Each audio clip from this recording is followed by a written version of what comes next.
پاکستان کے سابق اولمپئن شیر پاکستان پہلوان محمد افضل کرونا کے مرض میں مبتلا ہونے کے بعد نیو یارک میں انتقال کر گئے۔ ان کی عمر 85 برس تھی اور وہ 1 ماہ سے امریکہ میں مقیم تھے۔ حاجی محمد افضل پہلوان لاہور میں ایک کشمیری بٹ خاندان میں 7 اپریل 1939 کو پیدا ہوئے۔ بھائی اسلم پہلوان کی شاگردی میں انہوں نے کئی نامور پہلوانوں کے ساتھ 2 ہاتھ کیے، جن میں اکرم عرف اکی پہلوان، گوگا پہلوان، اچھا پہلوان گجرانوالیہ، شیر پاکستان، راجو راکٹ پہلوان، رستم ہلال استقلال سیالکوٹی، صدیق پہلوان، ضیاء پہلوان رستم گجرانوالا، خالو پہلوان چیمپئن لاہور اور دیگر نامور پہلوان شامل ہیں۔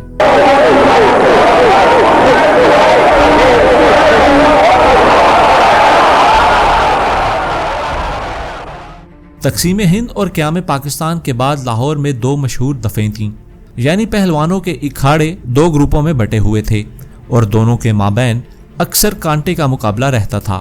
حاجی افضل پہلوان کا تعلق نورے والا دف سے تھا، جبکہ گاما پہلوان اور امام بخش پہلوان اور ان کے بیٹے بھولو برادران کا تعلق کالو والیہ دف سے تھا۔ ان دونوں دفوں کے درمیان کئی تاریخی دنگل ہوئے۔ 1960 کی دہائی میں بولو برادران کے اکرم عرف اکی پہلوان کا حاجی افضل پہلوان کے ساتھ لاہور کے منٹو پارک میں دنگل ہوا تھا، جس میں اکرم پہلوان فاتح رہے۔ پہلوانی کے میدان میں ایک دوسرے کے ساتھ سخت مخالفت کے باوجود حاجی افضل کے خاندان کے بھولو برادران کے ساتھ نہایت اچھے تعلقات تھے، جو کہ بعد میں رشتہ داری میں تبدیل ہو گئے۔ 1960 کی دہائی کو پاکستان کے فن پہلوانی کا سنہری دور مانا جاتا ہے۔ حاجی محمد افضل نے اسی دور جوانی میں پہلوانی میں اپنی شناخت بنائی۔ انہوں نے 1964 میں ٹوکیو اولمپکس میں پاکستان کی نمائندگی کی۔ ان کھیلوں میں پاکستان کی جانب سے کل 7 پہلوانوں نے شرکت کی، لیکن بدقسمتی سے کوئی تمغہ حاصل نہ ہو سکا۔ حاجی محمد افضل شروع سے ہی اپنے پھرتیلے داؤ پیچ کی وجہ سے مشہور تھے۔ وہ زیادہ بھاری بھرکم نہ تھے۔ اولمپکس مقابلوں میں ان سے بے حد توقعات وابستہ تھیں، لیکن قسمت نے ان کا ساتھ نہ دیا۔ اولمپکس مقابلوں میں انہوں نے 25 سال کی عمر میں ویلٹر wait category 78 kilo gram free style کشتی میں حصہ لیا۔ پہلے راؤنڈ میں ہنگری کے ریسلر سے شکست کے بعد، دوسرے راؤنڈ میں شمالی کوریا اور تیسرے راؤنڈ میں بلغارین حریف کو شکست دینے کے بعد چوتھے راؤنڈ کے لیے کوالیفائی کر لیا۔